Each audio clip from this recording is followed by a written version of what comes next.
doméstico, e ele mantinha um séquito quase circense de assistentes, parentes distantes e parasitas diversos.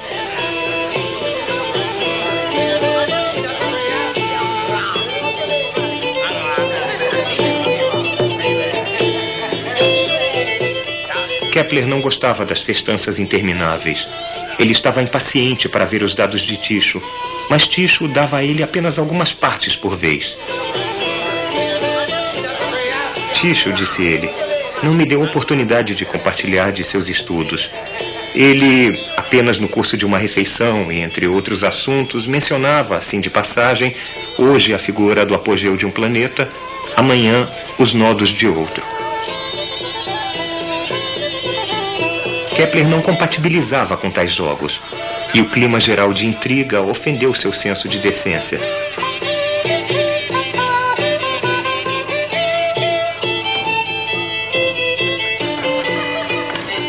A zombaria cruel de todos para com o respeitoso e erudito Kepler o deprimiu e o entristeceu. A minha opinião de Tycho é esta. Ele é superlativamente rico, mas não sabe como fazer um uso adequado disso. Tycho possui as melhores observações. Também tem colaboradores. Só lhe falta o arquiteto que daria utilidade a isso tudo.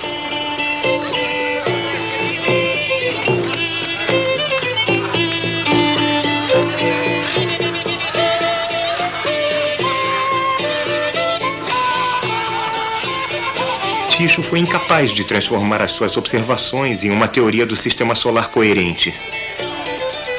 Ele sabia que precisava da ajuda do brilhante Kepler, mas simplesmente entregar o trabalho de sua vida a um rival em potencial, isso era impensável.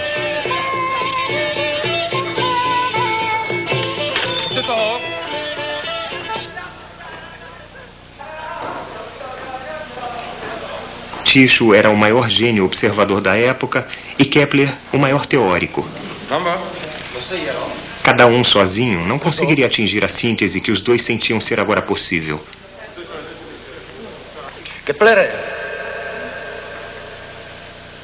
O nascimento da ciência moderna, que é a fusão da observação e da teoria, balançava no precipício de sua desconfiança mútua.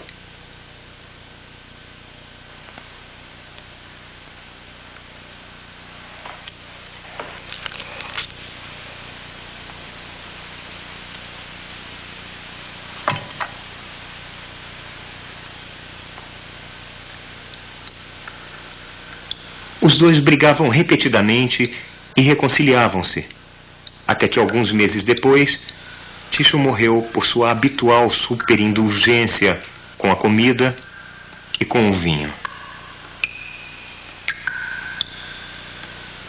Kepler escreveu a um amigo: na última noite do suave delírio de Tycho, ele ficou repetindo estas palavras como alguém compondo um poema.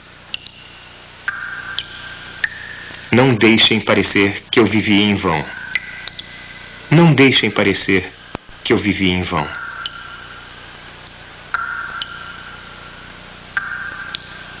E não viveu.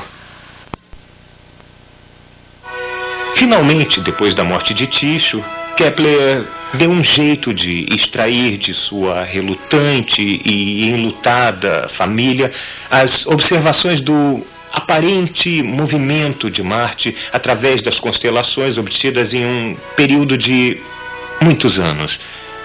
Os dados das últimas décadas antes da invenção do telescópio eram de longe as mais precisas já obtidas até aquela época. Kepler trabalhou com um tipo de intensidade apaixonada para entender as observações de Tycho. Que movimentos reais da Terra e de Marte em relação ao Sol podem explicar a precisão da medida, o movimento aparente, como visto da Terra, de Marte no céu. E por que Marte? Porque Tycho tinha dito a Kepler que o movimento aparente de Marte era o mais difícil de reconciliar com uma órbita circular. A Após anos de cálculos, ele acreditava que tinha achado os valores corretos para uma órbita marciana circular que batia com 10 das observações de Tycho Brahe dentro de 2 minutos de arco. Há 60 minutos de arco em um grau angular e, é claro, 90 graus do horizonte ao zênite. Então, alguns minutos de arco é uma quantidade muito pequena para medir, principalmente sem um telescópio. Mas o êxtase de Kepler com a descoberta logo desmoronou para desânimo, porque 2 outras observações de Tycho eram inconsistentes com a sua órbita por uns 8 minutos de arco. Kepler escreveu: se eu tivesse acreditado que poderíamos ignorar esses 8 minutos, teria remendado a minha hipótese de acordo com isso. Mas já que não era permissível ignorá-los, esses 8 minutos apontavam a estrada para uma reforma completa da astronomia.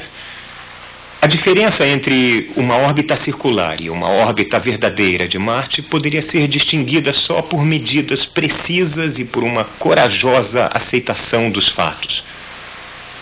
Kepler estava profundamente chateado por ter que abandonar uma órbita circular. Isso abalou sua fé em Deus como o criador de uma geometria celestial perfeita.